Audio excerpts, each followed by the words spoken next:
कल क्या पढ़े थे? कल जो टॉपिक हमने कवर किया था वो velocity, displacement, acceleration in SHM. चलो आज का टॉपिक है हमारा kinetic energy, potential energy and total energy. Kinetic energy, potential energy and total energy in SHM. Simple harmonic motion में पार्टिकल्स क्या है? मोशन में है। जो भी ऑब्जेक्ट ऑसिलेशन या वाइब्रेशन एग्जीक्यूट कर रहा है वो क्या है? मोशन में। तो इस सिचुएशन में आपने देखा मीन पोजीशन पे उसकी स्पीड ज्यादा है, एक्सट्रीम पोजीशन पे उसकी हाइट ज्यादा होती है। जब वो एक्सट्रीम पोजीशन पे होता है, कोई भी ऑसिलेटिंग बॉडी है एक्सट्रीम पोजीशन पे होगा तो उसका पोजीशन क्या है? ज्यादा है।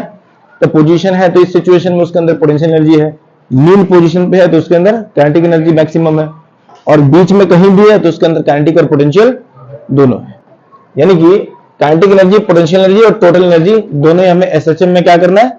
स्टडी करना है। तो पहले स्टार्ट करते हैं काइनेटिक एनर्जी से। किससे? Kinetic energy in SHM. Speed का एक्सप्रेशन सबको मालूम है, कल पढ़ा था आपने, याद होगा। चलिए आप लोग बोलिए। The expression for velocity is equal to v is equal to क्या है? a ओमेगा या r omega cos omega t, ऐसे मान लेते हैं, r omega cos omega t. या फिर यह आया था कि speed is equal to under root omega under root r square minus y square. यह भी एक्सप्रेशन आया था, याद है आपको? v is equal to omega under root r square minus y square. सही है कि गलत है? Very good. अब यहां पे काइनेटिक एनर्जी की बात करें तो काइनेटिक एनर्जी क्या हो जाएगा? Half m v square. दिख रहा है सबको ठीक से? काइनेटिक एनर्जी क्या हो गया? Half m v square. Saini काफी सीरियस लग रहे हो, बहुत बढ़िया, शाबाश। So kinetic energy half m v square means half m, और वी स्क्वायर की जगह पे इसका होल स्क्वायर करेंगे तो क्या मिलेगा? आप लोग बताइए। Omega square in bracket r square minus Y square. Very good. Half M omega square are square minus Y square. ये काइनेटिक एनर्जी के लिए एक्सप्रेशन हो गया, ये काइनेटिक एनर्जी के लिए हो गया। काइनेटिक एनर्जी भी पोजीशन डिपेंडेंट है एंड टाइम डिपेंडेंट है। अगर टाइम के रिस्पेक्ट में फाइंड करना है तो ये वेलोसिटी कंसीडर करना है, पोजीशन के रिस्पेक्ट में फाइंड करना है तो ये वेलोसिटी कंसीडर करना है। कोई डाउट नहीं किसी को? अब पोटेंशियल एनर्जी पे आते हैं। पोटेंशियल एनर्जी, अब पोटेंशियल एनर्जी में फोर्स लॉ ऑफ एसएचएम की बात करें। याद है force law of SHM? According to forced law of SHM क्या हुआ था? Restoring force. क्योंकि आपको बताया था कि सिंपल हार्मोनिक मोशन है या ऑसिलेशन है या वाइब्रेशन है, इसके लिए दो फैक्टर बड़े इंपॉर्टेंट होते हैं, एक इनर्शिया और दूसरा रिस्टोरिंग फोर्स। रिस्टोरिंग फोर्स से एक स्प्रिंग फैक्टर आता है, डिस्कस करते हैं। तो F is proportional to x का force is restoring force acting on the vibrating particle is directly proportional to displacement. तो आप x नहीं y लिखिए क्योंकि यहां पे हमारा y डिस्प्लेसमेंट हमने कंसीडर किया हुआ है। तो F is proportional to y। So F is equal to minus ky। F is equal to क्या है? Minus ky। k की वैल्यू याद है सबको? m omega square. Very good. Since k is equal to m omega square, so F is equal to minus m omega square y। ये force आ गया बेटा, इस फोर्स से डिस्प्लेसमेंट होगा। इस फोर्स से क्या होगा? Displacement. F is equal to minus m omega square y। m omega square किसके जगह पर रखा आपने? k के पोजीशन पे रखा। ठीक है। अब देखते हैं कि small amount of work done, small amount of work done in displacing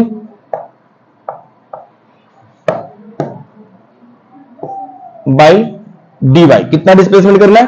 dy displacement करना है। तो small amount of work done क्या होता है? dw is equal to minus F dy, minus F dy। Minus F की value put कर दें। So dw is equal to क्या हो गया बेटा? m omega square y dy। अब मैक्सिमम डिस्प्लेसमेंट जा रहा है ना, total work done, total work done in displacing it from y equal to 0 to y equal to y, 0 से y तक displacement, from 0 to y, from 0 displacement to y displacement तक displace करना है, ये आपका वर्क डन यहां पे मिला है। तो यहां पे अगर वैल्यू इंटीग्रेट करते हैं, so total work done m omega square is a constant term, integration of y dy from 0 to y, y dy का इंटीग्रेशन y पावर 1 है, तो y power 1 plus 1 upon 1 plus 1 यानी y स्क्वायर बाई 2 हो जाएगा। ठीक है, तो work done कितना आ गया बेटा, m omega square y square by 2। और ये वर्क डन किस फॉर्म में स्टोर होगा, बताओ भाई प्रवीण, किस फॉर्म में स्टोर होगा वर्क डन, पोटेंशियल एनर्जी के फॉर्म में। किसके फॉर्म में, पोटेंशियल एनर्जी के फॉर्म में। सो दिस वर्क डन लिख लेंगे, this work done,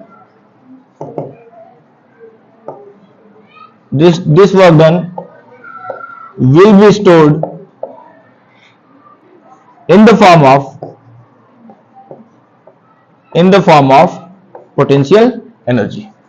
So what we have potential energy is equal to half m omega square and y square.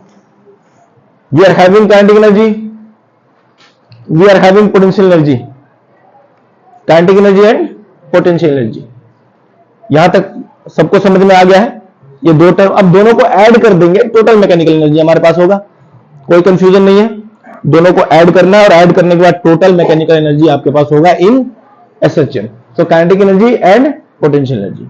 अब इसका थोड़ा सा हम डिस्कस करेंगे, तो इसको डस्टर, ये सही किया आपने। अब नोट करते हैं इसको, kinetic energy, potential energy and, तीन कॉलम बनाते हैं, kinetic energy, potential energy and total energy, ताकि उसका हम एनालिसिस कर पाए।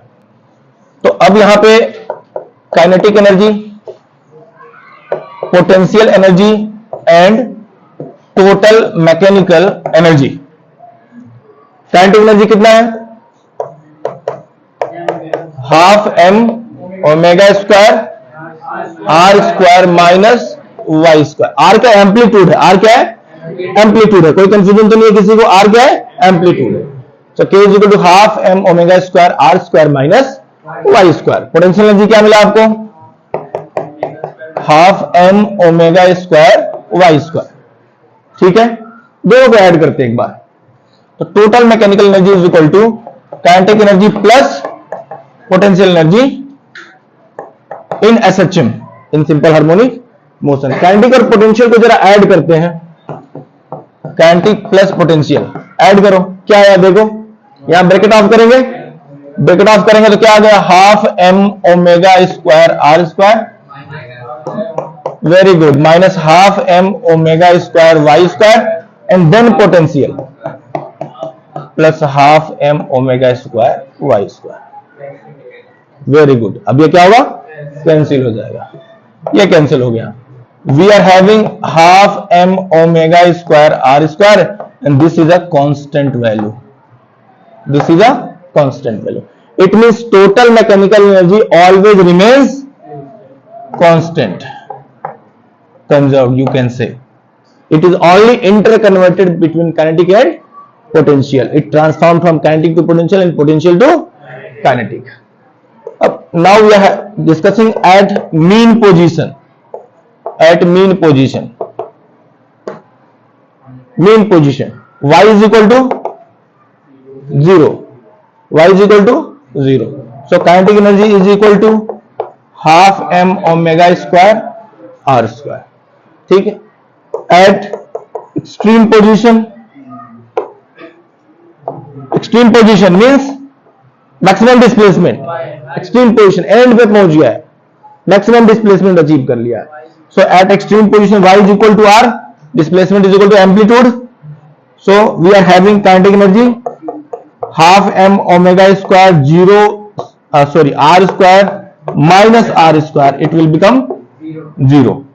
तो at extreme position kinetic energy is zero. At extreme position kinetic energy zero. At mean position kinetic energy maximum. Maximum mean position kinetic energy maximum. And at extreme position, क्योंकि speed zero है ना extreme position पे, particle तो रुक गया, वापस आने के लिए स्पीड जीरो हो गया, मींस काइनेटिक एनर्जी जीरो हो गया। कोई confusion? Now at extreme position या at mean position, at mean position, ठीक है, y is equal to zero, तो potential energy zero. But pendulum के केस में एक बार नीट में एग्जाम में पूछा था कि एक पेंडुलम स्विंग कर रहा है, यहां ध्यान से देखना, एक पेंडुलम स्विंग कर रहा है और ये ग्राउंड लेवल है, ये है ग्राउंड लेवल और पेंडुलम स्विंग कर रहा है ऐसे, तो क्या मीन पोजीशन पे उसका पोटेंशियल एनर्जी जीरो होगा? मीन पोजीशन पे पोटेंशियल एनर्जी जीरो होगा? नहीं होगा, क्योंकि ग्राउंड से तो उसकी कुछ तो पोजीशन है। ग्राउंड के रिस्पेक्ट में हम इन जनरल मान लेते हैं कि यहां पे हमारा रेफरेंस लेवल है, ग्राउंड लेवल को यहां मान लेते हैं, अदरवाइज वहां भी पोटेंशियल एनर्जी जीरो नहीं है। बट हम केवल सिंपल हार्मोनिक मोशन का रेफरेंस ले रहे हैं, इसलिए हम इस बात को कह रहे हैं कि मीन पोजीशन हो सकता है कोई लीनियर ऑसिलेटर हो, एक लाइन पे ऑसिलेट कर रहा हो, मीन पोजीशन पे पोटेंशियल एनर्जी जीरो। और eight extreme position, extreme position पे क्या होगा? y becomes r, y is equal to r maximum displacement. Now we are having potential energy is equal to half m omega square r square. This is maximum. तो at extreme position potential energy maximum, at mean position kinetic energy is maximum. तो आपने क्या देखा, यहां oscillation किसका हो रहा है? एनर्जी का हो रहा है। क्या ऑसिलेट कर रहा है?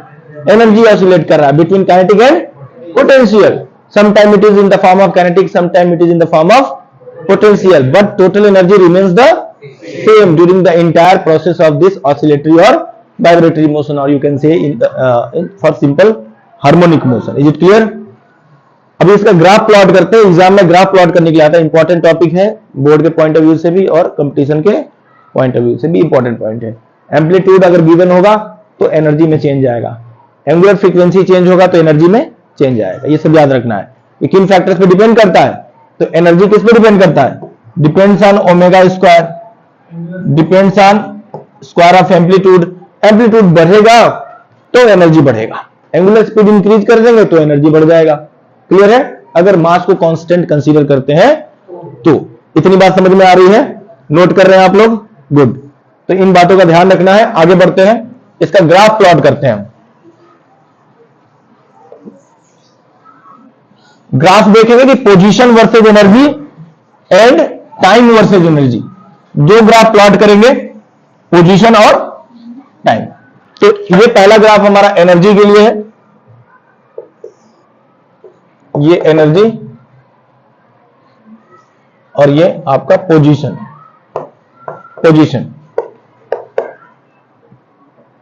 एम्पलीट्यूड पे कौन सी एनर्जी मैक्सिमम होती है? ये एम्पलीट्यूड हो गया, y is equal to plus R, y is equal to minus R. ये एम्पलीट्यूड हो गया ना ऑन द बोथ साइड। तो जब मैक्सिमम पे होता है तो यहां कौन सा एनर्जी मैक्सिमम होगा? Potential energy. और मीन पोजीशन, इसको मीन पोजीशन कंसीडर करते हैं, तो मीन पोजीशन में पोटेंशियल क्या होगा? जीरो होगा, और एक्सट्रीम पे जाते जाते बढ़ जाएगा, ऐसे ऐसे दोनों ही तरफ। जैसे जैसे बॉडी एक्सट्रीम की ओर पहुंचेगा पोटेंशियल एनर्जी बढ़ेगा। तो ये ग्राफ किसके लिए है? पोटेंशियल एनर्जी का। पोटेंशियल एनर्जी मीन पोजीशन पे क्या है? जीरो है। पोटेंशियल एनर्जी मीन पोजीशन पे जीरो, और पोटेंशियल एनर्जी एक्सट्रीम पोजीशन पे मैक्सिमम। कोई दिक्कत किसी को? और काइनेटिक एनर्जी की बात करें तो काइनेटिक एनर्जी कैसा होगा? यहां पे जीरो होगा, एक्सट्रीम पोजीशन पे काइनेटिक एनर्जी जीरो होगा और मीन पोजीशन पे मैक्सिमम होगा। तो ये पोटेंशियल एनर्जी का ग्राफ हमने, काइनेटिक एनर्जी का ग्राफ एक ऐसे डॉटेड लाइन हमने ड्रॉ कर दिया। तो ये है आपका kinetic energy. Kinetic energy mean position पे मैक्सिमम और दोनों ही एक्सट्रीम पोजीशन पे काइनेटिक एनर्जी जीरो, डिक्रीज होने लगता है, और पोटेंशियल एनर्जी इंक्रीज होने लगता है। Total energy always remains the same, the sum of kinetic plus potential always remains the same. Is it clear? तो ये पोजीशन वर्सेस एनर्जी ग्राफ हो गया। अब टाइम वर्सेस एनर्जी देखते हैं। Energy and then time. Total energy तो always constant रहेगा, total energy तो कांस्टेंट रहेगा ना, कोई कंफ्यूजन नहीं है। यानी kinetic plus mechanical, this is kinetic energy plus potential energy, this is the graph for kinetic energy plus potential energy. अब यहां पे टाइमिंग ले लेते हैं बेटा, अलग अलग time interval, T/4, T/2, 3T/4 and T, पूरे कंप्लीट साइकिल में, पूरे कंप्लीट साइकिल में। यानी कि मैक्सिमम, अब यहां पे हो गया zero, maximum displacement again zero, दूसरी ओर डिस्प्लेसमेंट। तो अब इसमें काइनेटिक और पोटेंशियल का कैसे वेरिएशन होगा, जरा सोच के बताओ। T/4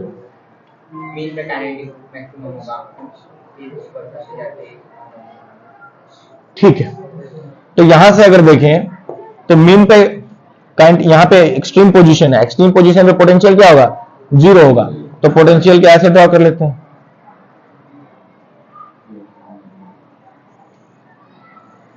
ठीक है, पोटेंशियल को ड्रॉ कर लिया।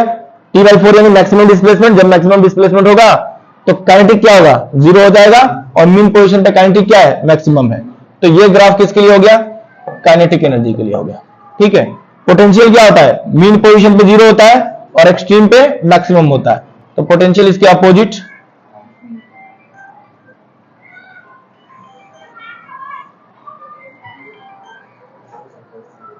नोट किया आप लोगों ने, क्या समझा आपने कि ये ग्राफ किसके लिए हो गया, पोटेंशियल एनर्जी के लिए, क्योंकि मीन पोजीशन पे काइनेटिक मैक्सिमम है, ये काइनेटिक है, काइनेटिक मैक्सिमम है, फिर एक्सट्रीम पे काइनेटिक जीरो हो गया, फिर मीन पे मैक्सिमम, फिर एक्सट्रीम पे जीरो, फिर मीन पे मैक्सिमम, ये एंड सो ऑन। और बाकी तो इस तरीके का वेरिएशन होता है कि जहां काइनेटिक मैक्सिमम है वहां पोटेंशियल जीरो, जहां पोटेंशियल मैक्सिमम है वहां काइनेटिक जीरो। मीन पोजीशन पे काइनेटिक मैक्सिमम है तो पोटेंशियल जीरो, एक्सट्रीम पोजीशन पे पोटेंशियल मैक्सिमम है तो काइनेटिक जीरो। ध्यान रखना है कि पोटेंशियल मैक्सिमम हो गया, काइनेटिक जीरो हो गया, तो मैक्सिमम और मिनिमम के बीच में ऑसिलेशन हो रहा है। और काइनेटिक प्लस पोटेंशियल, ये लाइन किसको रिप्रेजेंट कर रहा है, टोटल एनर्जी को। टोटल एनर्जी में कोई चेंज हो रहा है क्या, नहीं हो रहा है। Kinetic plus potential always remains the same, और टोटल एनर्जी भी सेम रहेगा, मतलब काइनेटिक प्लस पोटेंशियल, बस इसी का वेरिएशन। ये दो ग्राफ इंपॉर्टेंट है जो एग्जाम में ड्रॉ करने के लिए आएंगे, आपको इसको ध्यान में रखना है। तो ये बातें समझ में आ गई, kinetic potential and total energy, है ना। चलो नेक्स्ट टॉपिक देखते हैं।